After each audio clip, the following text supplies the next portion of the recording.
Hello mga kapatol! Magluluto nga po pala tayo ng adobong atay ng chicken. Dahil nga holiday na naman at wala na naman pasok ng 2 araw, ay sabi ni Jowa ay bumili na nga siya ng atay. Kasi worth it naman yung aming atay kasi nga 100 pesos laang yan. Doon sa may 100 pesos na atay ay meron ka ng 7 pirasong atay na pwede mo nang kainin sa gabihan. Hindi ko na nga pinakita yung pagigisa dahil paulit-ulit lang rin naman. Tapos hinalo-halo ko lang ng gayaan. Tapos kapag medyo na-steam mo na siya sa kanyang pinakamanti-mantika ng atay, ay pwede mo na itong pakuluan ng 3 minuto para mailagay mo na ang ating kamote. Pagkatapos nga natin ma-steam ay nilagay ko na aring itong kamote. Yung kamote nga namin pala guys ay 3 piraso laang pero sadyang napakatamis. Masarap din talaga yung kamote kapag matagal na siyang nahukay tapos matagal na siyang na-stock dito sa tindahan. Medyo matamis-tamis na siya para naman mas malinam namang ating atay balunan. Atay balunan? Atay puso.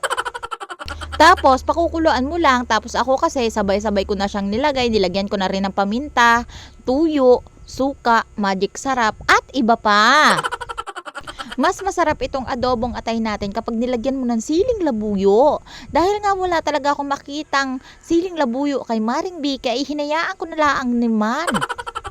Sabi ko nga kay Jowa ay magsundok na nga ng kanin para makapag-umpisa na kaming kumain, para mapalamig na rin ang kanin at talaga namang gutom na rin ang mga lamang lupa naming tiyan. Ay aba, katagal-tagal na lang ang rin naman naming hindi nakakatikim ng atay talaga. Ang sabi kasi ni Jowa ay magluto nga din daw ako nito kasi nga talaga namang naaalala niya talaga dati nung nasa boarding house kami. Dito ko daw siya nabihag. Uy! Ay talaga namang mabibihag ka sa akin kapag pinagluto kita ng gayang kasarap.